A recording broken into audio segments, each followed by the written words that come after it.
Galaxy S24 Ultra oo aan muuqaalkeenii hore ku soo sheegnay featureska iyo waxyaabaha uu gaarka leeyahay ayuu muuqaalkeenan maanta dhameystiru yahay waxyaabihii ka dhimanaa featureski aan ka sheekaynay ee ku soo dhawaada muuqaalkeena maanta magaciigu waa Injineer Ali Maamo halka aad naga daawanaysana waa channelkeena Injineer Ali Maamo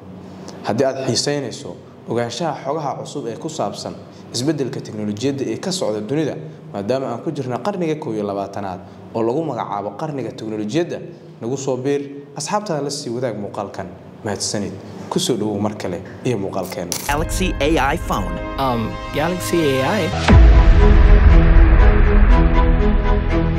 Samsung Galaxy S24 Ultra wuxuu ku shaqeeyaa garaadka macmalka ee loo yaqaano AI-da kaasoo u sahlaya dadka isticmaalaya inay wax ka bedel ku sameeyaan sawirrada ay ku galayaan sida inuu kuu saxo kuu sheego nooca sawirka ka soo bixi doona kadib markii aad qaado sawirkan kahor inta aadan qaadinba sidoo kale Galaxy S24 Ultra wuxuu ku shaqeeyaa nidaamka Android 14 oo ah version-kii ugu dambeeyay operating system-ka loo yaqaan Android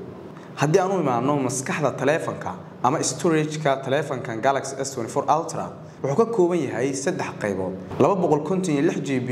512GB iyo 1TB iyo RAM-kiisa oo ah 12GB noocan Galaxy S24 Ultra taleefankan waxa ku xiran kaamirado 3 waaweyn iyo waliba 2 yaryar kaamiradahan oo awood u leh in ay duubaan muuqaallo tayo leh sidoo kalena ay qaadaan sawirro aad tayadoodu u sareyso kaamirada dambe ee taleefanka waxay gaaraysaa xaddi la'eg 200 oo megapixel halka midda hore ee soo jeedkan ay gaarayso 12 megapixel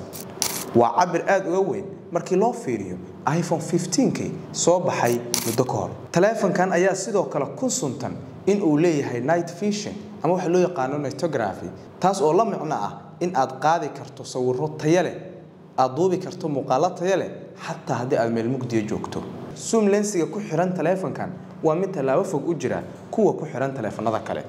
bateriga mobilka ayaa ah mid aad tayadiisu u sareyso wuxuuna leeyahay kayd gaaraya 500 oo megabyte taas oo macnaheedu tahay in uu leeyahay awood dabkaydsi oo aad u badan wuxuu ku buuxsamayaa bateriga taleefanka wax ka yar 1 saacad amaba aan dhahno nus saac oogada sare ee mobilkan Galaxy S24 Ultra wuxuu ka samaysan yahay maadada titaniumka oo leh soo jiidasho aad u sareysa una eg midabka iyo kalarka lagu soo sameeyay taleefankii iPhone 15 oo ay soo saartay shirkadda Apple halka ayuu muuqaalkeenu ku egyahay maanta waad ku mahadsan tahay inta aad daawatay haddii halkan aad nala soo gaartay muuqaalkan aad ka heshay la sii wadaag asxaabtaada adigana nagu soo beer mahadsanid muuqaalkan muuqaal la mid inta ku kulmi doono waxaan idinkaga tegayaa sidaas iyo amaana Allah